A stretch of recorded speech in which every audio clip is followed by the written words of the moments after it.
alunos que já fazem parte da história do Centro de Estudos. É uma alegria muito grande. Aqueles que ainda não estiveram conosco como alunos no Centro de Estudo, mas que agora começaram a conhecer um pouco mais essa dimensão da igreja formativa na área da teologia, na área bíblica, e também agora com um pouco mais do enfoque na área social. Essa encíclica de hoje vai nos colocar muito o pé no chão, vai nos fazer pensar sobre o verdadeiro sentido de ser igreja, como estamos sendo igreja. Mas, para iniciar, eu gostaria de propor para que a gente faça uma breve oração, para que nós possamos ter, além de toda a produtividade acadêmica, assim dizendo, mas nós tenhamos também toda a produtividade na fé, como cristãos. Nós possamos, então, neste começo de apresentação, neste começo de diálogo, possamos invocar a Santíssima Trindade, em nome do Pai, do Filho e do Espírito Santo. Amém.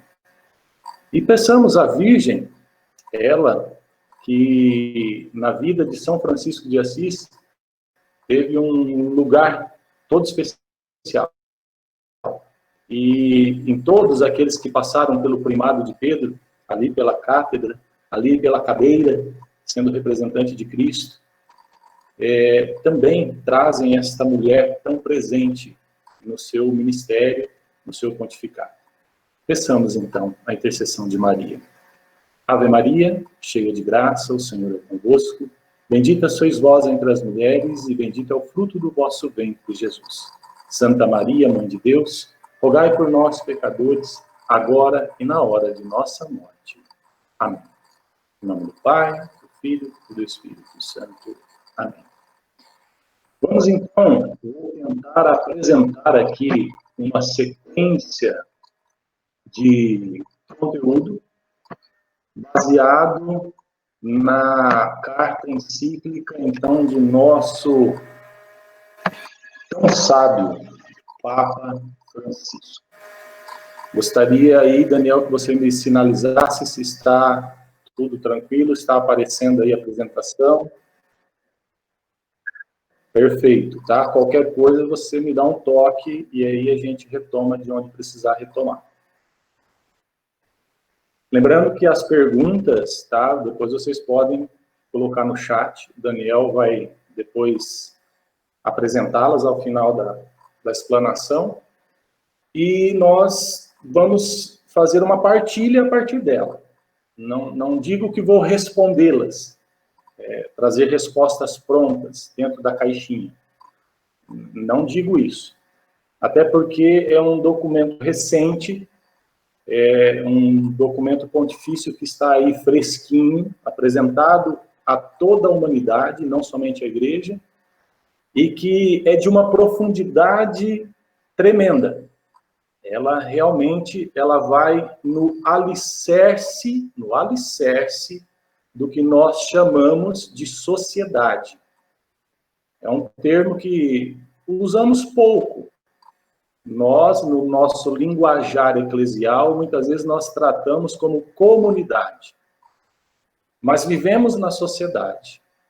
E Francisco, o Papa, foi muito feliz ao presentear a humanidade que vive em sociedade com este documento, este norte, que tem como principal objetivo fecundar a sociedade e gestar, e parir, e fazer crescer a fraternidade e a amizade social.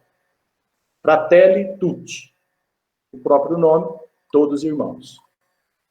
Do que eu consultei, além de buscar na própria encíclica, do que eu consultei, duas frases me chamaram a atenção. Essa primeira que eu coloquei sobre a imagem, que foi retirada lá do site do Vaticano News, até porque a sociedade atual, hoje, nos impõe esse cuidado. nos direitos autorais das imagens. Então, todas as imagens que aqui eu representar, elas foram buscadas nessa fonte. Uma cruzada pela paz, respeito e unidade. Essa frase eu tirei de uma reportagem, de uma análise que eu li sobre a Fratelli. E o escritor, o autor, ele sintetizou assim, o início da fala dentro disso, uma cruzada pela paz, pelo respeito e pela unidade. A história da igreja é marcada pelas cruzadas, que tiveram seu papel, foram fundamentais em uma época, em um tempo, e que depois ela tornou-se em uma nova forma, em uma nova ação, mas que ela continua acontecendo. E quando ele traz essa cruzada pela paz, nós pensamos muito nessa questão da luta, nessa questão da missão, nessa questão do ir, mas o objetivo, primeiro pela paz, depois pelo respeito e pela unidade.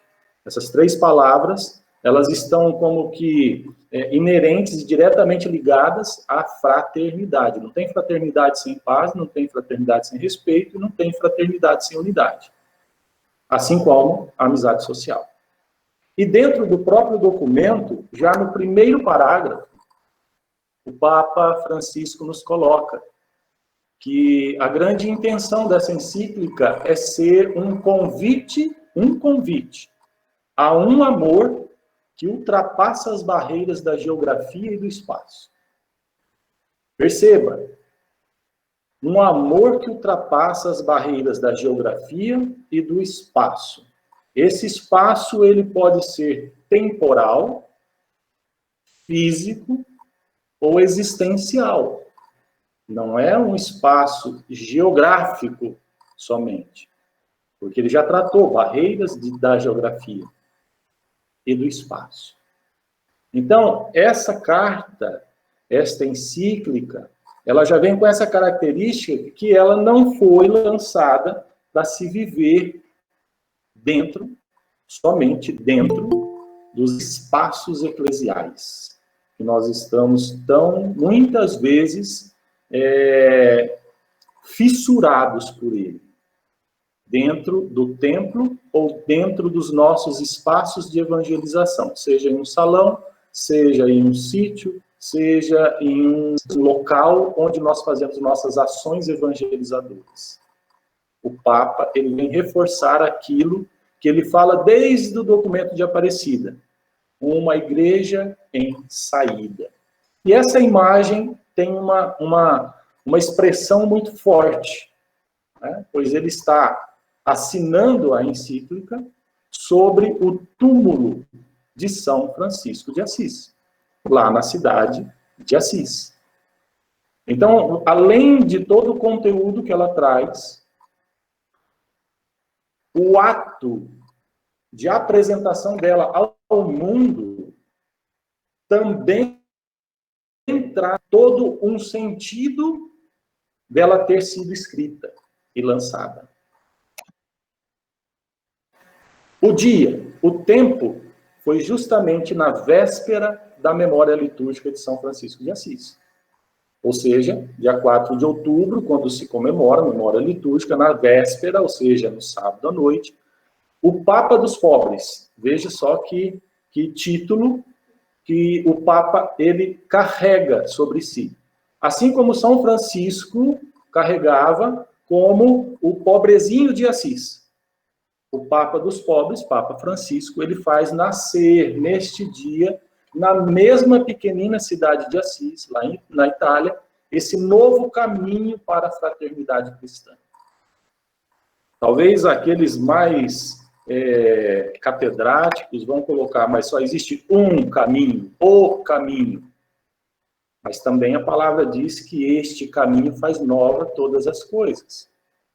Francisco vem e apresenta de maneira nova aquilo que é eterno. E essa nova encíclica, ela pretende responder a seguinte questão, principal questão. Quais são os grandes ideais, mas também os caminhos concretos para aqueles que querem construir um mundo mais justo e fraterno nas suas relações cotidianas, na vida social, na política e nas instituições. Terça-feira, o Daniel trouxe a Laudato Si para que nós pudéssemos refrescar a nossa memória. Papa Francisco, ele se inspirou também na vida de São Francisco para escrever a Laudato. Louvado seja meu Senhor. Esse era o grande cântico de Francisco de Assis. Aqui, o Papa novamente retoma para nós essa dimensão de Francisco, que tinha uma vida além eclésia, muito mais intensa e muito mais fervorosa do que aquela que se vivia dentro dos mosteiros e dentro das igrejas. Francisco de Assis, vai para os leprosários, quando sente o chamado. Vai para os pobres, vai para as periferias. Francisco de Assis. E agora, Papa Francisco nos questiona. Nós queremos ser mais justo e fraterno. Ter um mundo mais justo e fraterno. Mas quais são os grandes ideais que nós carregamos para que esse mundo justo e fraterno aconteça? Quais são os caminhos concretos que nós estamos utilizando? Eu e você que está acompanhando aqui. Quais são os caminhos que nós estamos utilizando? E aí ele fala que esses caminhos e esses grandes ideais, eles têm que estar inseridos nas relações cotidianas, na vida social, na política e nas instituições. A encíclica, então, ela tem uma característica de encíclica social. Tem como pano de fundo as admoestações, os conselhos que São Francisco de Assis dirigia aos seus irmãos de comunidade. Veja onde o Papa foi buscar, em uma espiritualidade tão densa, de entrega para o próximo, de viver pelo próximo, de lutar pelo próximo, para que hoje nós possamos, espelhando-se naquilo que Francisco de Assis pedia aos seus irmãos de comunidade, ele também possa pedir a nós. Que nós possamos traduzir em gestos concretos, de forma a vivenciar os valores do Evangelho. A motivação, então, para esta encíclica está aí. É São Francisco de Assis. Mas ele traz dentro da encíclica, já no terceiro parágrafo, esse acontecimento de Francisco que o chamou a atenção, que é a visita de São Francisco ao sultão, Malik al-Kamil, no Egito. Se você pegar as fontes franciscanas, eu não peguei ela, não está aqui, mas pegar as fontes franciscanas, você consegue ler esse relato e é muito belo. Ele é grandioso. Porque Francisco, quando foi até o sultão, ele abriu mão de tudo. Entenda bem. Tudo. Porque a visita, como diz aqui o texto, a mesma exigiu dele, de São Francisco, um grande esforço. Devido à sua pobreza, aos poucos recursos que possuía, à distância, às diferenças de língua, cultura e religião. Aquela viagem, num momento histórico marcado pelas cruzadas, demonstrava ainda mais a grandeza do amor que queria viver. Desejoso de abraçar a todos.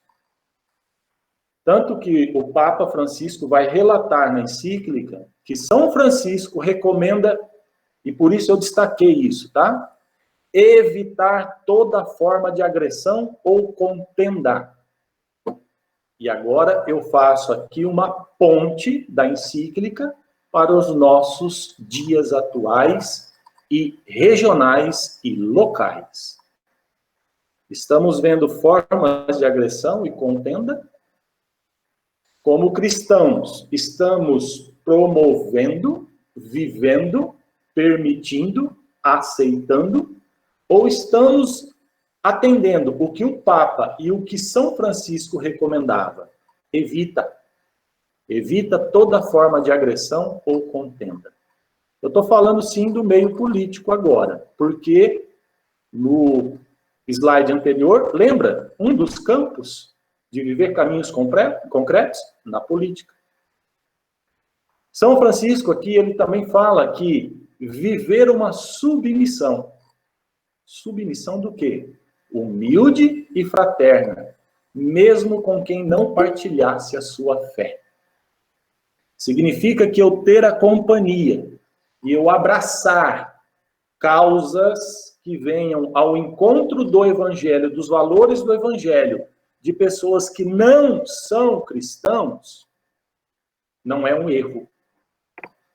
Porque São Francisco de Assis, foi em busca do sultão, que nem cristão era, estava em guerra com a igreja para promover a paz. Era o fundamento da vida de Francisco.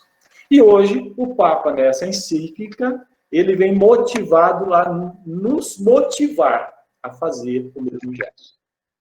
Eu trouxe só para que a gente pudesse lembrar um pouquinho, tá?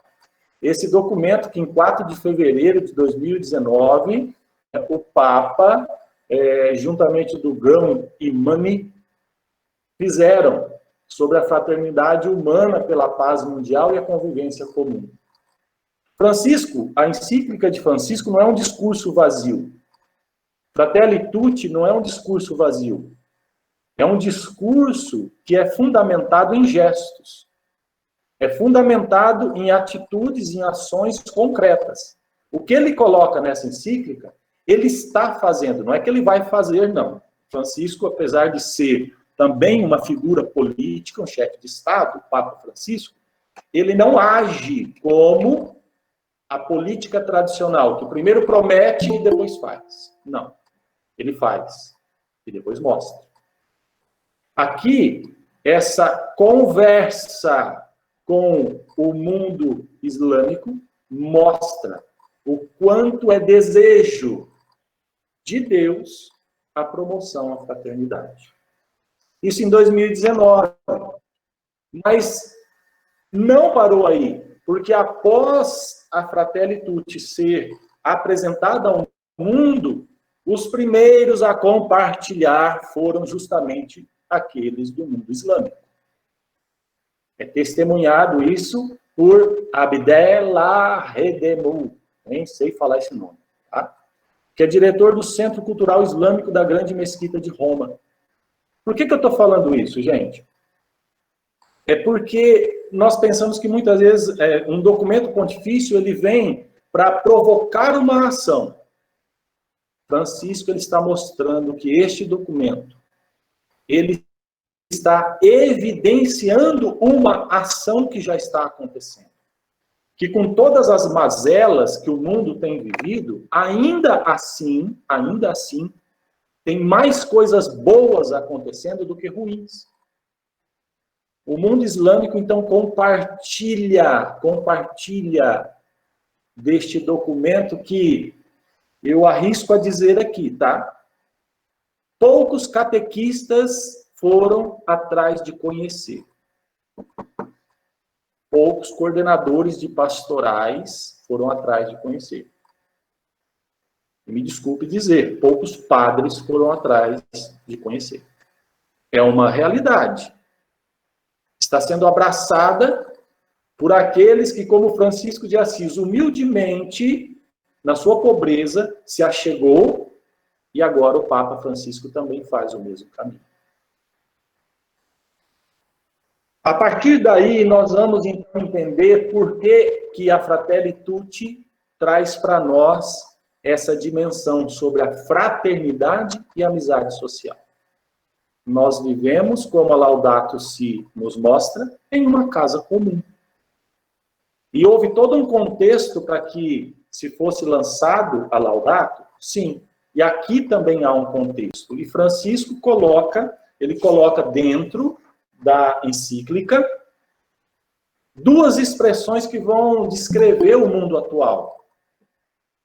Primeiro, as sombras de um mundo fechado. Ah, mas hoje o mundo está aberto. Nós vivemos em uma globalização. Paulo Ângelo, tem gente que pode estar assistindo você lá no Japão. Como que está fechado? Meu querido, o Papa vai trazer para nós esta dimensão existencial de um mundo que se fecha. E mais para frente nós vamos ver um pouquinho mais aprofundado, como que alguns governos autoritários têm promovido um populismo político com uma falsa ideologia de nacionalidade exacerbada, e aí nós entendemos por que Francisco fala de um mundo fechado, e por que ele fala tanto do imigrante. Sonhos em pedaços. Nós vamos perceber durante a encíclica, e esse é o contexto que ele apresenta do mundo. Por que falar sobre fraternidade? Por que falar sobre amizade social? Porque hoje o mundo, infelizmente, mesmo que haja mais coisas boas, muitos sonhos, e aí sonhos da humanidade, terminam em pedaços. Há todo um desconstrucionismo, ou seja, uma crise que parece derreter a consciência histórica. Sabe-se já o que a humanidade passou. Hoje nós temos condições de olhar para trás na história da humanidade e perceber o quanto nós precisamos estar preparados. Já já vai entrar o tema da pandemia, porque ele cita dentro da encíclica. É a primeira pandemia que nós vivemos? Não. Essa não foi a primeira pandemia da humanidade? E como que ela nos pegou? Com um mundo globalizado, tecnológico, progressivamente avançado em tecnologias, mas infelizmente a tecnologia humana não progrediu. Então, Francisco vem trazer para nós e chamar a atenção que é preciso falar sobre a fraternidade e a amizade social, porque hoje existe uma cultura do consumismo e do descarte. Não é só de bens materiais, descarte de pessoas. Enquanto um representante político tem um salário e vantagens patronais, que nem deveria ser, porque ser político não é profissão, deveria ser vocação. Tem vantagens patronais, como aposentadorias e outras regalias, e um salário, um teto salarial exacerbadamente grande. A grande massa trabalhadora no mundo vive na miséria. O ser humano é descartável. É descartável. Ele vem falar sobre a indiferença com os direitos humanos. E aí nós entramos nesta realidade que atualmente ela tem sido demonstrada. Próximo de nós, Maringá, nós vimos ali o caso que aconteceu de um preconceito exacerbado e violento contra aqueles angolanos. Veja só, essa indiferença com os direitos humanos, independente de raça, credo, cor, opção sexual, os direitos daquela pessoa são soberanos. E hoje o mundo está envolvido em uma indiferença. Por isso, uma encíclica. Esse é o contexto que Francisco enxergou para poder falar. Um mundo onde medos, conflitos e, detalhe, polarizações exacerbadas acontecem. O Brasil, no seu último pleito eleitoral, né, nacional, nós vimos isso acontecer. Extrema direita, extrema esquerda. Polarização.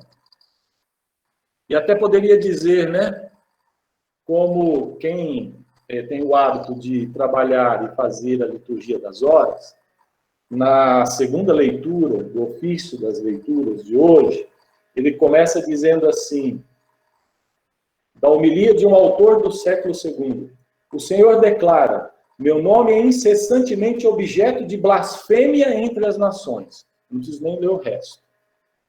Quem faz e tem a liturgia das horas, quanta blasfêmia nós ouvimos no meio político utilizando o nome de Deus. O candidato que começou a falar muito de Deus é porque não tem nada para falar de social, infelizmente. E aí nós vimos essa polarização também dentro a nível social de um pleito eleitoral, mas também dentro da igreja. Este é o lado do bem, este é o lado do mal. Ou este é o lado do bem, este é o lado do mal. Para você não interpretar a esquerda e a direita. A igreja tem que mediar esses conflitos, e aí o Papa vê essa polarização exacerbada que aumenta essa situação conflitante. Aumenta. Esse é o contexto que o Papa encontra do mundo. E assim ele retoma, dentro da encíclica, alguns temas da doutrina social. Ele percebe esse descompasso entre o progresso técnico e a economia globalizada. Ou seja, o que é isso? O desenvolvimento integral, que poderia levar a uma inserção mais justa e solidária no mundo do trabalho, não se concretiza. Nós não temos um desenvolvimento integral. O pobre cada vez fica mais pobre. E o rico cada vez fica mais rico. Isso daí já virou musiquinha, eu sei. Mas é verdade. É uma realidade. O Papa vai apontar dois aspectos essenciais que formam o plano de fundo desse aparente pessimismo que a gente olha para o mundo e vê. Primeiro, a ruptura do contrato social, que de alguma forma alicerçou o projeto dos tempos modernos. E aí eu fui até pesquisar um pouquinho mais, porque eu não sou formado em filosofia, e aí entra muito no campo da filosofia. O contrato social, o que antecedia ao contrato social era o estado de natureza, que era um período em que havia um estado de igualdade entre as pessoas. Mas quando, e aí tem vários filósofos que vêm tentar explicar, como Thomas Hobbes, John Locke, Jean Rousseau, eles que vêm falar, são os contratualistas, mas eu não vou entrar nesse termo, mas só para entender, eles vêm colocar que em um certo ponto, a humanidade que estava no seu estado de natureza, ele decide, então, firmar pactos entre a maioria dos indivíduos, dentro de uma comunidade, e estabelece regras de convívio social e instauradas as instituições do poder político.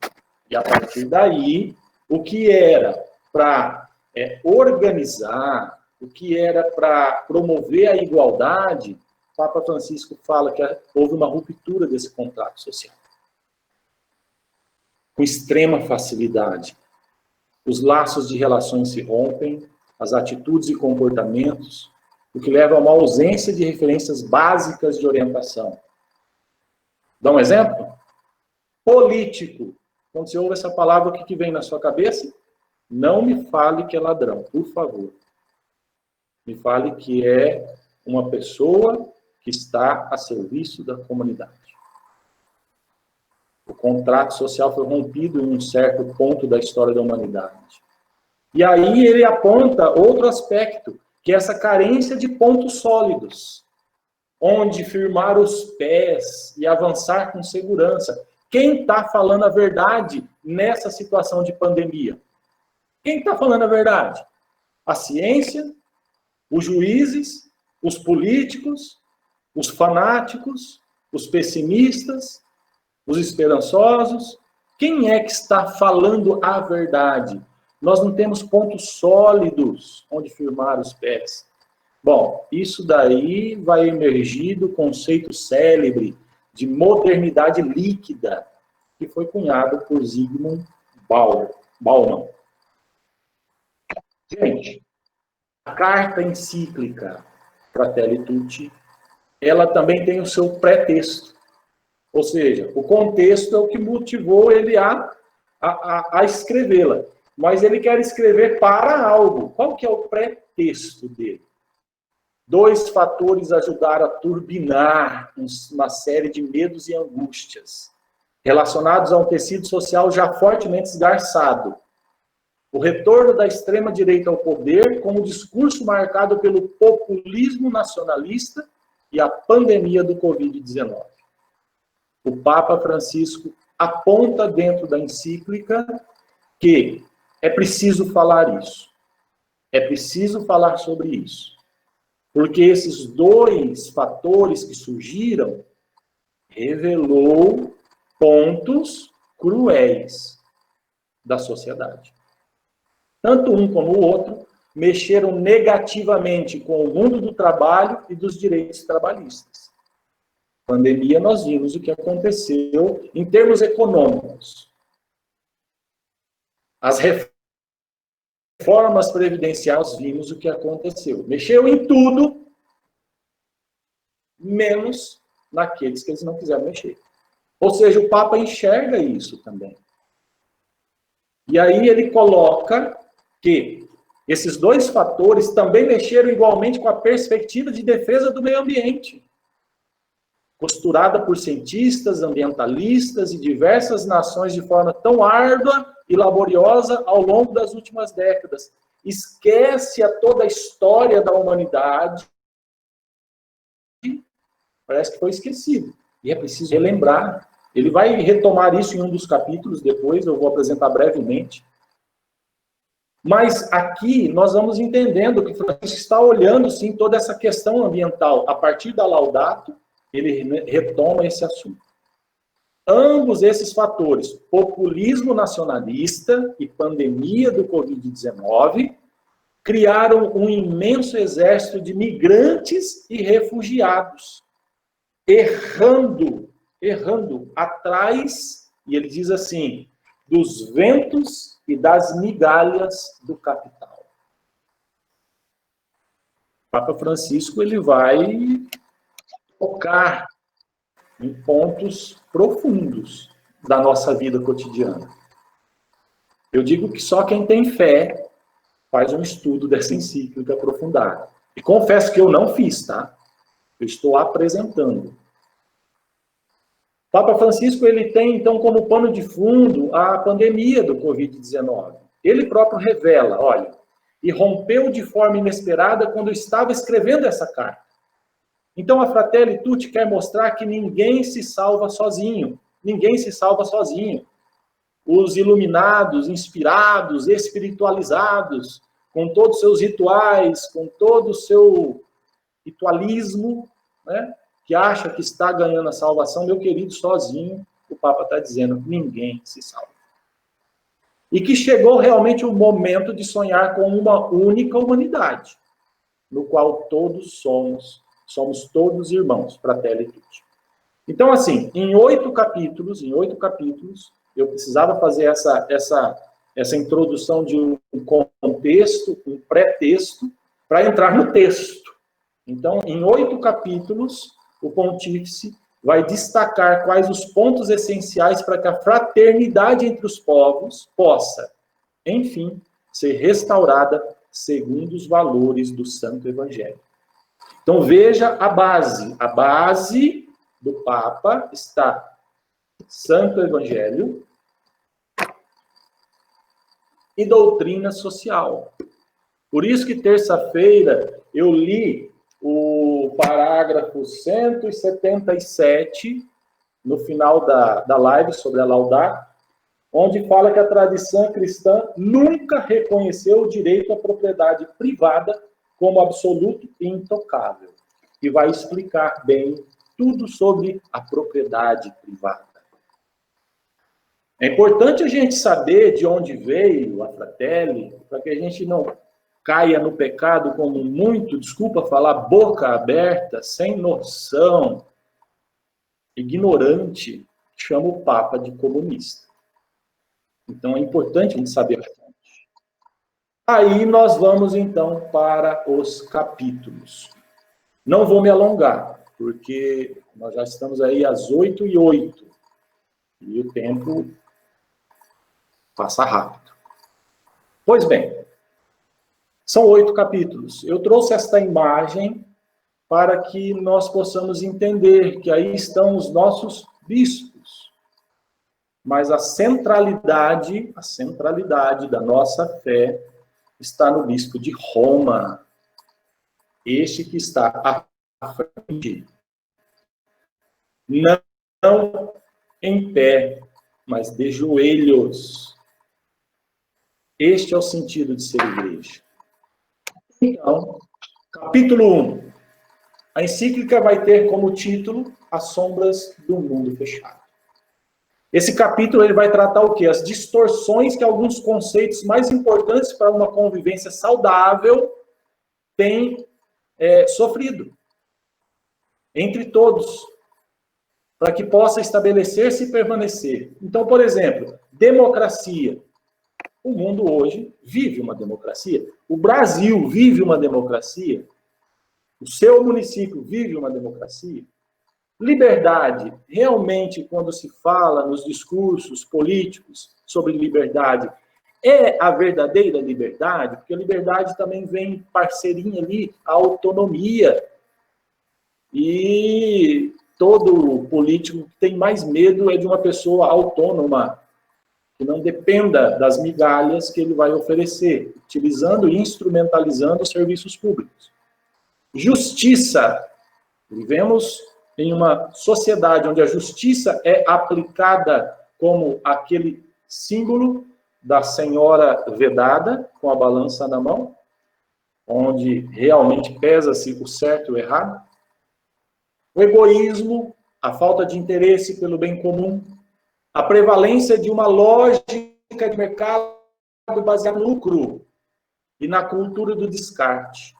O desemprego, o racismo, como nós estamos vendo sendo noticiado, a pobreza, a desigualdade de direitos e as suas aberrações. Por exemplo, a escravatura. Nós temos ainda escravos no Brasil? Fica uma pergunta. O tráfico de pessoas, as mulheres subjugadas e depois forçadas a abortar, o tráfico de órgãos, e aí poderia enumerar outros, e este capítulo vai trazer. E Francisco aponta que esses são problemas globais, não é só no Brasil, não é só na Itália. O mundo todo, as sombras deste mundo fechado, que parece que está aberto, todo mundo olha pela janela do outro, mas não consegue chegar ao outro. Ainda está fechado. Requer ações globais, sublinha o Papa. Esse primeiro capítulo já nos dá essa posição. Do segundo capítulo em diante, o Papa Francisco toma como referência, olha só, a parábola evangélica do bom samaritano, para apontar algumas linhas de ação. Ele tem em vista o desafio do quê? Pensar e gerar um mundo aberto, mas também um coração aberto ao mundo inteiro. Títulos do terceiro e quarto capítulos, respectivamente. Nós vamos falar um pouquinho. Dentro da encíclica, nós vamos, então, criando uma utopia positiva de um mundo de irmãos e sem fronteiras. O capítulo 2, com o tema Um Estranho no Caminho. Nesse capítulo, o pontífice denuncia uma sociedade doente, que vira as costas à dor e é analfabeta no cuidado dos mais frágeis e vulneráveis. Qual foi as grandes preocupações, e agora, desculpa, né, a todos nós, não vou falar isso, vai ficar ruim. Todos nós que estamos vivendo dentro da igreja. Qual foi a grande preocupação? Quando que nós poderíamos voltar a nos reunir? Quando que nós poderíamos voltar a ter nossos eventos? Quando viramos as costas aos doentes, à dor, analfabetos. Muitas vezes nós fomos, eu estou dizendo nós, tá? Fomos no cuidado dos mais frágeis. Daquele que perdeu seu emprego, daquele que ficou sem alimento, daquele que foi privado do ensino, daquele... Papa Francisco aponta isso. O documento afirma que somos todos chamados a estar próximos uns dos outros, superando preconceitos e interesses pessoais. superando preconceitos e interesses pessoais. Francisco vai dizer que o amor constrói pontes e nós somos feitos para o amor. Capítulo 3. Pensar e gerar um mundo aberto. Aqui o Santo Padre vai dizer sobre o princípio da capacidade de amar, segundo uma dimensão universal, trazendo mais uma vez à tona a cultura do encontro, de uma igreja em saída. Francisco exorta cada um de nós a sair de si mesmo, para encontrar nos outros um acrescentamento de ser, abrindo-nos ao próximo segundo o dinamismo da caridade, que nos faz tender para a comunhão universal. Ir até o outro de coração aberto. E ainda dentro desse capítulo, Francisco ele destaca a função imprescindível da educação dada pela família, bem como questões como o direito à vida com dignidade. Ninguém pode ser excluído, independente do local onde nasceu. Isso é pensar e gerar um mundo aberto. O Papa nos coloca que é preciso pensar numa ética das relações internacionais, porque cada país é também do estrangeiro. E os bens do território não podem ser negados àqueles que têm necessidade e vêm de outro lugar. A gente não pode mandar gente de volta para a Venezuela, para o Chile, seja para o país que for. Dessa forma, o direito natural à propriedade privada será, portanto, secundário. Por que eu trouxe aquele parágrafo do compêndio da doutrina social? Anota aí. Parágrafo 177. O direito natural à propriedade privada será, portanto, secundário. O irmão que adentra ao nosso território nacional é tão natural daqui quanto nós.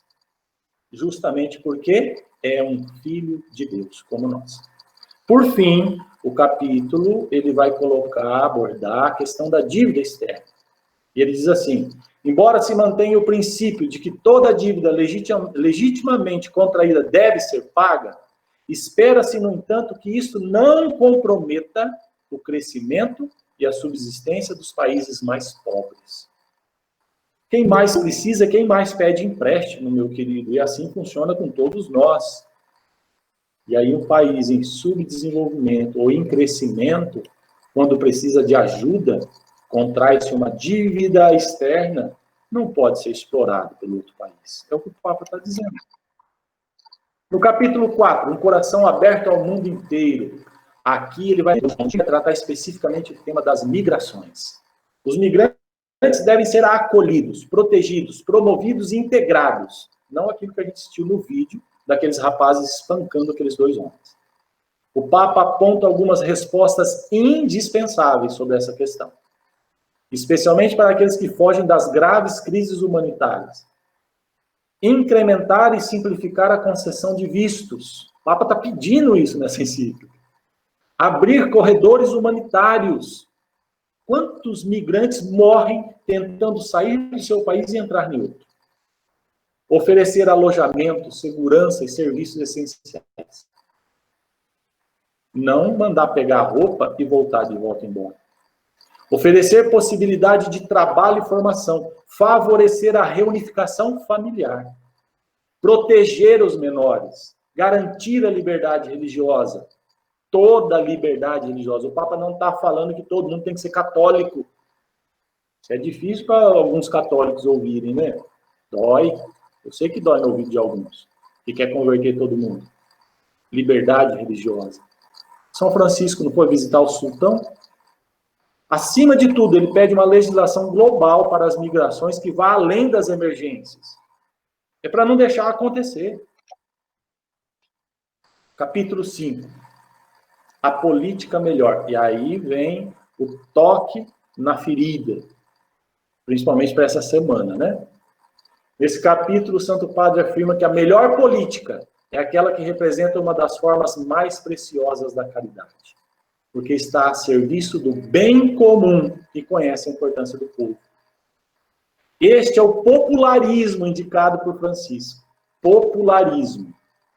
Popularismo é aquele que está no meio do povo, está junto com o povo, que vê a necessidade do povo e luta e se elege a partir dessa popularidade. Contrário disso é o populismo, que ignora a legitimidade da noção de povo, atraindo consensos, a fim de o instrumentalizar a serviço do seu projeto pessoal. O popularismo faz emergir a vontade do povo. Que o povo está sempre certo? Não. Conceito de povo, depois filosofia vai explicar. Não está sempre certo. A voz do povo não é a voz de Deus. Tá? Mas o popularismo traz e faz emergir a ânsia do povo. Enquanto que o populismo coloca na cabeça do povo aquilo que aquele que é eleito quer para ele. Por isso ele manipula o povo. Por isso ele vai como que instrumentalizando o serviço político para o seu projeto pessoal. E aí você vai entendendo nas eleições municipais por que aquele determinado candidato quer ser eleito. Eu não falei qual, então você é que vai fazer o juízo. Por que ele quer se eleger? É um projeto pessoal ou realmente é um popularismo? É a população, é o povo. Também aqui, nesse A Política Melhor, nesse tópico, a proteção ao trabalho, o Papa aponta como uma dimensão indispensável da vida social. Por quê? Porque visa assegurar que cada um tenha a possibilidade de desenvolver as suas próprias capacidades. Ó, autonomia. Eu não posso ficar preso somente a uma opção de trabalho. A política melhor é aquela que abre leques, que dá opções para escolha, que coloca a população em um patamar onde ele pode optar por trabalhar com isso ou com aquilo de maneira digna e protegida. Bom, a verdadeira estratégia contra a pobreza, Papa Francisco diz que não visa simplesmente conter os necessitados. Jesus mesmo disse, né, pobre entre vós sempre tereis. E ele citou Deuteronômio, que vem bem antes dele. Não é não ter necessitados, mas a estratégia contra a pobreza, ela visa promover o necessitado, na perspectiva da solidariedade e da subsidiariedade, onde ele possa ter condições de vencer a sua necessidade. Segundo o Papa, é necessário eliminar definitivamente o tráfico de seres humanos. Vergonha para a humanidade, ele vai dizer. E a fome, que é criminosa, porque a alimentação é um direito inalienável. E nós vamos ver daqui a pouco, nos destaques que eu coloquei, a proposta que ele dá é magnífica. Só o Papa Francisco poderia fazer isso. O Santo Padre, ele espera que se possa passar de uma política para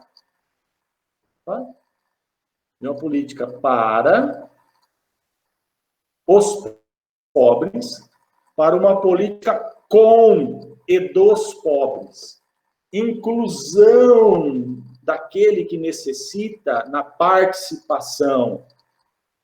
Ele não é um objeto que eu quero pintar de verde, eu pinto, que eu quero pintar de amarelo, eu pinto, que eu... Não! Ele é uma vida.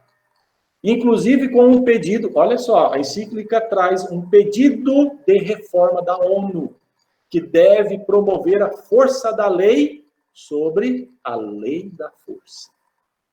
Importante isso, hein? Capítulo 6. Vamos lá, senão nós não vencemos. Diálogo e amizade social é o tema. Então aí ele traz, olha, o Papa Francisco traz o poeta Vinícius de Moraes.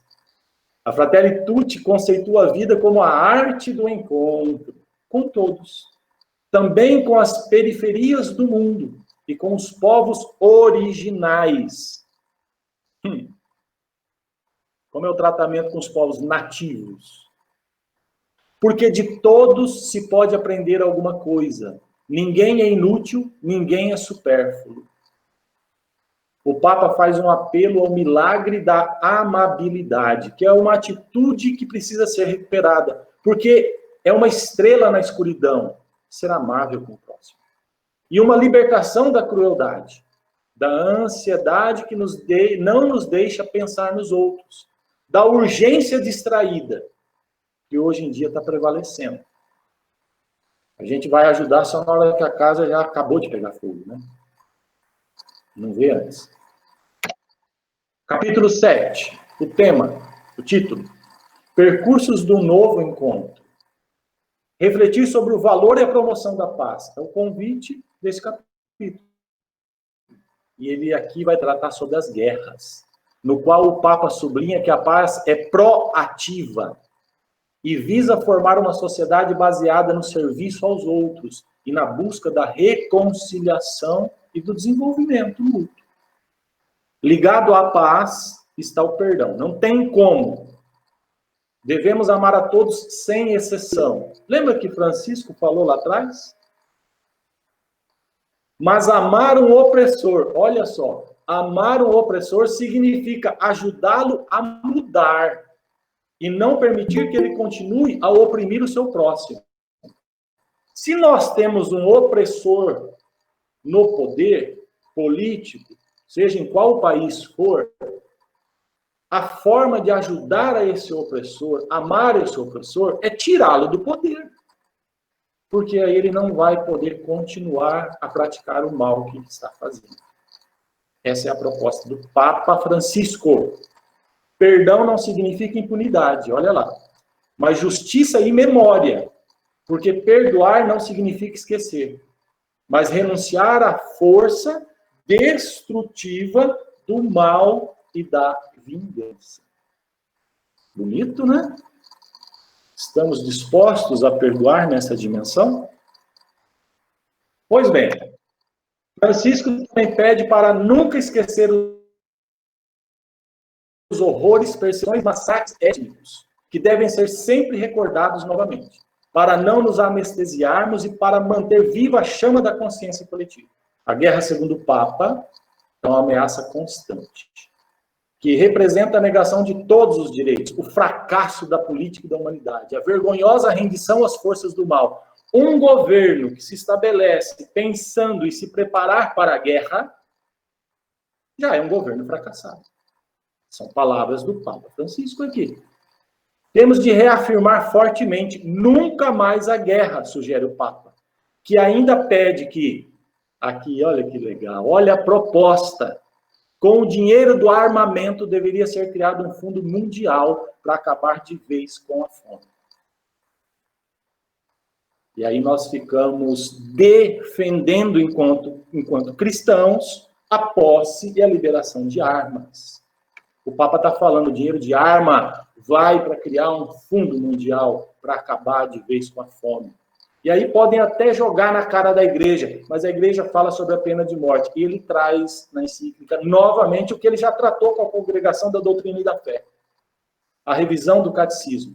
Sobre a pena da morte, o Papa reafirma que é inadmissível e deve ser abolida em todo o mundo. Capítulo 8, o último capítulo, ele vai falar sobre religiões ao serviço da fraternidade no mundo. O terrorismo não se deve à religião. E aí, para muitos cristãos, seja católicos ou evangélicos, protestantes, qual linhagem que for, fica assim, como não? Porque aquela religião prega a morte, isso. As interpretações erradas dos textos religiosos. E isso sim leva ao terrorismo. Bem como as políticas de fome, pobreza, injustiça e opressão. Terrorismo não acontece só por interpretação errada de texto religioso, não. Não adianta pôr a culpa só na religião, não. Porque muitas vezes um país está oprimindo tanto o outro, que aquele povo, pela fome, pobreza, injustiça e a opressão que sofre, responde de maneira errada, através do terrorismo. Um caminho de paz entre as religiões é, portanto, possível. Francisco fala é possível, e ele está mostrando isso. Por isso é necessário garantir a liberdade religiosa, direito humano fundamental de todos. E ele coloca, aqui está o papel da igreja, hein? Ela não relega sua missão à esfera privada. Dentro dela.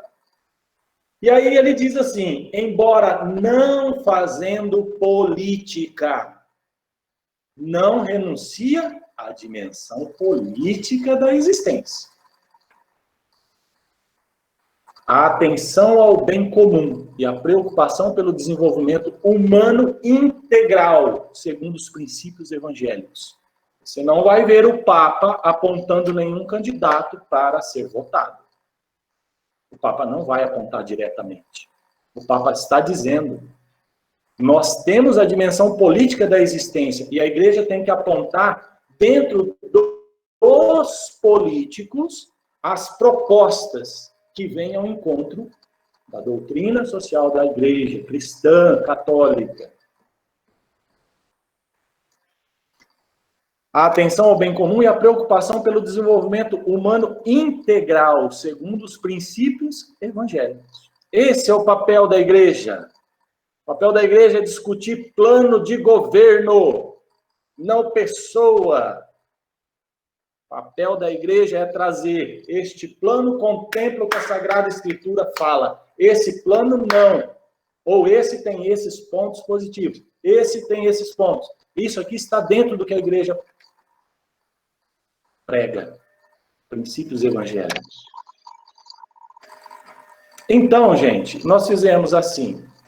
Eu fiz uma apresentação do contexto, pré-texto e texto. Agora, o que eu gostaria de destacar são apenas os parágrafos. E assim, eu não vou me ater muito a discuti-los, mas eu quero colocar porque eu trouxe quase que na íntegra como está na encíclica, tá? Primeiro, popular ou populista. Parágrafo 159. Vai dizer assim, existem líderes populares capazes de interpretar o sentir de um povo, a sua dinâmica cultural e as grandes tendências de uma sociedade. Respeito, popularismo é respeito a tudo isso. O serviço que prestam, congregando e guiando, pode ser a base para um projeto duradouro de transformação e crescimento, que implica também a capacidade de ceder o lugar a outros na busca do bem comum. Não quer se perpetuar no poder, não quer se manter no poder. Isso é uma dimensão popular do líder. E aí ele vai dizer, mas degenera num populismo insano, quando se transforma na habilidade de alguém atrair consensos, a fim de instrumentalizar politicamente a cultura do povo, sob qualquer sinal ideológico, ao serviço do seu projeto pessoal e da sua permanência no poder. E isso é um populismo insano. Outras vezes procura aumentar a popularidade, fomentando as inclinações mais baixas e egoístas de alguns setores da população. Joga o pobre contra o rico contra o pobre. E aí a gente vai vendo. Vou falar e depois assumo e acolho todas as consequências. E a gente viu um discurso do pão do mortadela contra as panelas. Panelaço e pão com mortadela. Populismo. E o caso agrava-se quando se pretende, com formas rudes ou subtis, o servilismo das instituições e da legalidade. Se utiliza de toda a estrutura política para manobrar o povo e mantê-lo cativo e se manter no poder. Esse é um destaque que eu gostaria de dar.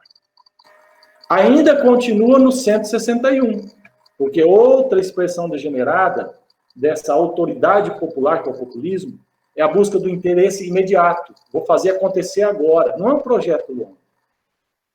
Responde-se a exigências populares, com o fim de ter garantido os votos ou o apoio do povo. mas sem avançar numa tarefa árdua e constante que proporcione às pessoas os recursos para o seu desenvolvimento, de modo que possam sustentar a vida com seu esforço e criatividade. Olha aqui, o Papa fala assim: longe de mim propor um populismo irresponsável. Ele vai falar que é necessário subsídios para você tirar o necessitado da pobreza. Mas você não pode fazer daquele subsídio algo para a vida toda. Aí é onde está o populismo insano. Vou falar aqui e, mais uma vez, assumo. Bolsa Família. A família no bolso, a família que está nesse programa, ela precisa ter todo um acompanhamento social, da saúde, segurança pública, não somente o depósito do valor na conta. Porque aí você faz voto de cabresto. Então, o Papa vem falando dessa superação da desigualdade, ela requer que se desenvolva a economia, fazendo frutificar a potencialidade de cada região e assegurando assim uma equidade sustentável.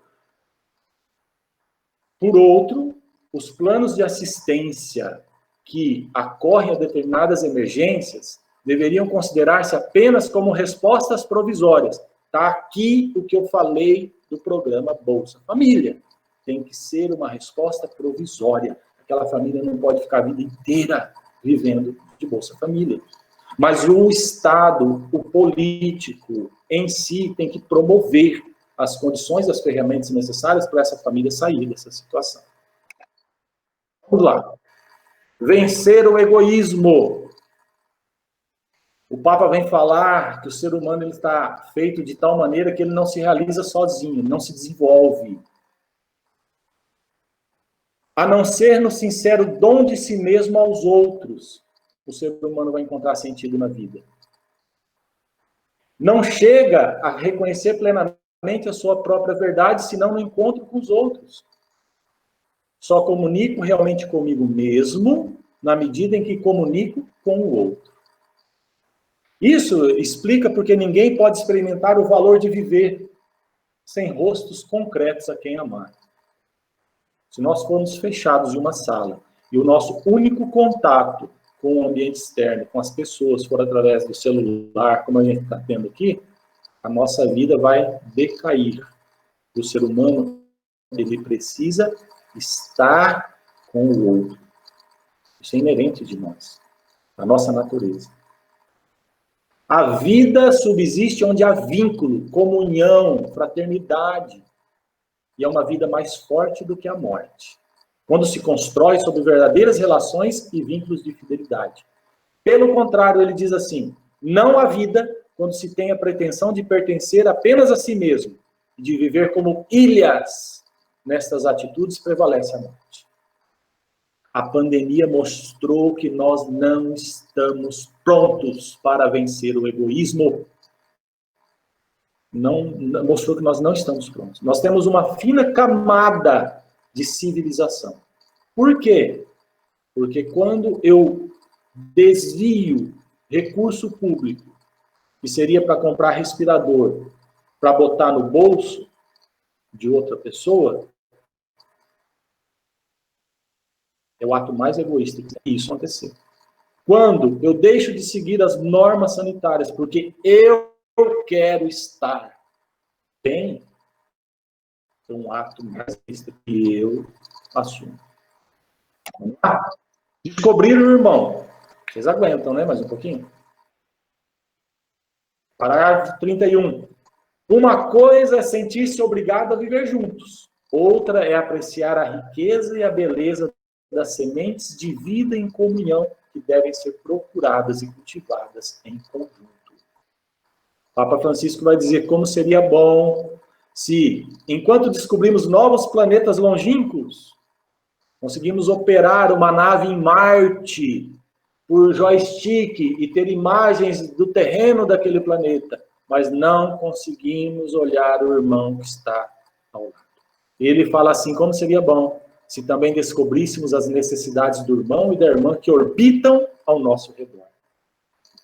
Parabéns para quem consegue ver Marte.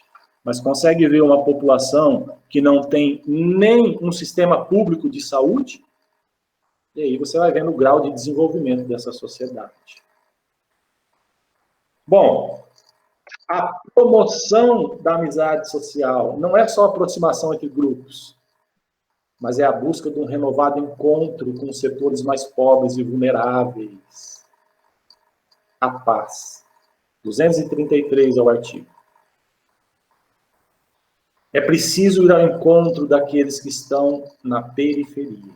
A paz não é apenas a ausência de guerra, mas um empenho incansável, especialmente daqueles que ocupamos um cargo de maior responsabilidade. É um empenho incansável de reconhecer, garantir e reconstruir concretamente a dignidade, tantas vezes esquecida ou ignorada de nossos irmãos, para que possam sentir-se os principais protagonistas do destino da própria nação.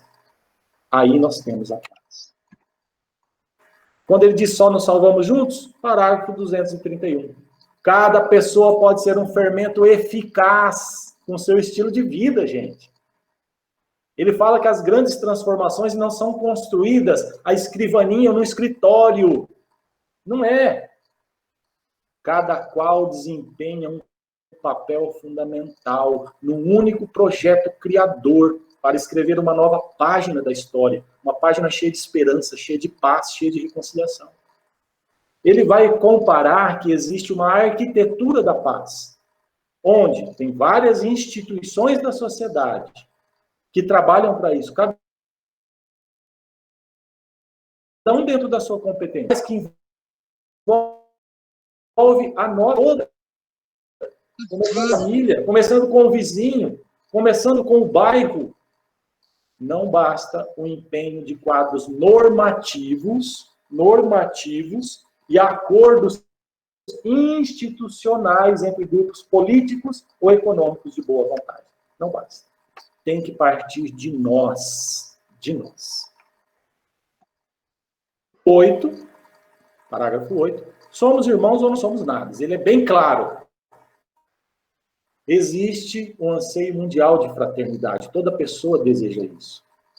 Entre todos, aqui está um ótimo segredo para sonhar e tornar a nossa vida uma bela aventura. Ninguém pode enfrentar a vida isoladamente. E ele vai dizer lá embaixo um pouco mais, sozinho corre o risco de ter miragens, vendo aquilo que não existe. É juntos que se constroem os sonhos.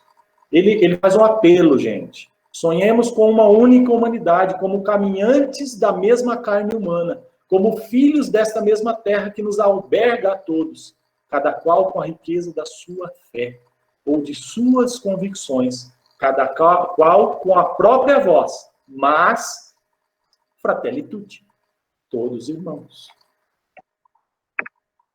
Parágrafo 11. Condenar as injustiças. Bom, ele deixa claro que ressurgiu nacionalismos fechados. E a nação acima, nem preciso falar o resto, exacerbados, ressentidos, agressivos. Parecia que isso estava superado, mas voltou. Em vários países, o Papa quem está escrevendo, tá? Em vários países, uma certa noção de unidade do povo e da nação está penetrada por diferentes ideologias, cria novas formas de egoísmo e de perda do sentido social mascaradas por uma defesa dos interesses nacionais. Isto lembra-nos que cada geração deve ter as lutas das ações anteriores e levá-las a metas ainda mais. A gente viu que a Alemanha viveu com o nariz fechado, exacerbado, ressentido e agressivo. Com um cidadão chamado Hitler. Isso está na nossa história. Teve um povo que lutou para nós podemos ser. Tem que dar continuidade. É o caminho, o bem, como aliás o amor, a justiça solidária sempre. Não é possível contentar-se com o que já se obteve no passado, nem instalar-se a gozá-lo como se esta situação nos levasse a ignorar que muitos dos nossos irmãos ainda sofrem situações de injustiça que nos interpelam a todos. O parágrafo 189, ele vai colocar para nós que nós devemos erradicar a fome. A fome é criminosa. A alimentação é um direito inalienável. E aí é onde ele vem com a proposta que nós devemos constituir um fundo mundial para acabar de vez com a fome e para o desenvolvimento dos países mais pobres. Ele mostra para nós, no 262, que é insuficiente as normas, gente. Se se pensa que a solução para os problemas atuais consiste em dissuadir os outros através do medo, ameaçando com o uso de armas nucleares, químicas, biológicas, isso daí, ele coloca que não é a solução para os problemas atuais. Devemos perguntar-nos também quanto seja sustentável um equilíbrio baseado no medo, quando de fato ele tende a aumentar o temor e ameaçar as relações da confiança entre os povos. Guerra e armamento. E aí ele vai dizer, nesse parágrafo 262, com dinheiro usado em armas e em outras despesas militares, façamos esse fundo. Cristão que pensa em comprar arma, meu querido, dá uma analisada, olha o que o Papa está escrevendo. Quem defende arma na mão, arma em casa, olha o que o Papa está falando. Pensa se você quer continuar sendo católico, porque é o que ele está dizendo, é o nosso pastor. Ou eu sou católico, ou não sou nada. E aí, dois parágrafos que eu achei interessante também pontual, 286, que ele vem falar que durante todo esse espaço, tá? Durante toda a encíclica, ele deixou, no final, ele termina dessa forma, ele termina com esse texto, tá? Dizendo assim, que nesse espaço de reflexão sobre a fraternidade universal, eu senti-me motivado especialmente por São Francisco de Assis, mas também por outros irmãos que não são católicos.